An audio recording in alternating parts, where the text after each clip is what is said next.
空调有 WiFi，然后工作人员情绪价值给你满满，就哇，很像从香港迪士尼请过来兼职的。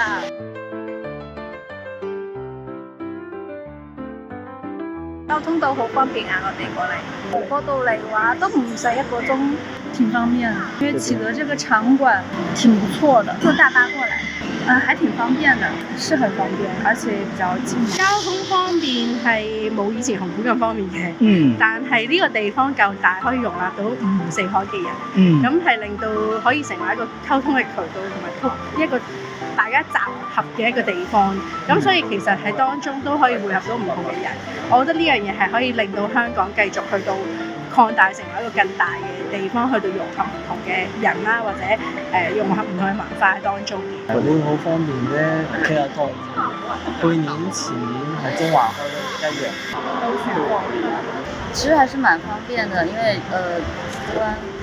從過關還是從內地過來嘛，直飛或者是從深圳啊那邊過關都還是比較方便。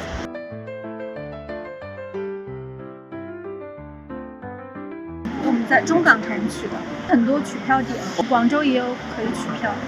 都喺呢個本呢度攞嘅。廣州它有那個機器可以直接取，很方便。深圳都有嗰啲自動領取。情緒價值給得很足啊，例如啟德的工作人員情緒價值就很足啊，超棒的。空調有 WiFi， 然後工作人員情緒價值給你滿滿，很像從香港迪士尼請過來兼職的。多咗請唔同嘅人落嚟香港啦，又同埋即係可能 Co-Pay 嗰啲都會落嚟香港，咁其實係都令到香港可以成為一個大都會，去到做文化交流。廁所嗰啲都好足夠，係爭在冇得帶水入去呢個比較麻煩少少。不過都我覺得算係做得唔錯嘅，因為我都睇咗一場，咁設備都好充足，咁我覺得都可以繼續推廣翻香港嘅音樂啦，香港嘅一啲文化。工作人員服務什麼各方面都非常不錯，挺好的。我們也只要有，我們都5月天，我們每年都會過來看他們的宣傳呀，然後還有一些其他的服務都挺好的。比如說像5月天他們這些很多的 logo 啊，還有那些像他們的5個小人也會在尖沙咀那邊，就星光大道那邊擺出來，然後我們可以去打卡。最近有很多演唱會，然後包括我們同學也都會去看，然後我覺得其實還是宣傳得非常好的。然後就在平台上會有很多，包括我們學校門口，它會有一個大的那種牌子，然後上面都有演唱會信息，就大家都會知道。我之前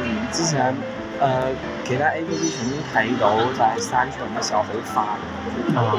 快，因為嗰個地鐵嘅班次好多啊，上車唔會覺得好塞啊，又冇位企啊，冇位坐。佢嗰個頂可以關住㗎嘛。我去年嘅話係4月30號，嗰日大暴雨，大暴雨喺中環嗰度，所以我話今次嘅話就唔會有呢種情況，有空調嘛，就唔會覺得咁熱。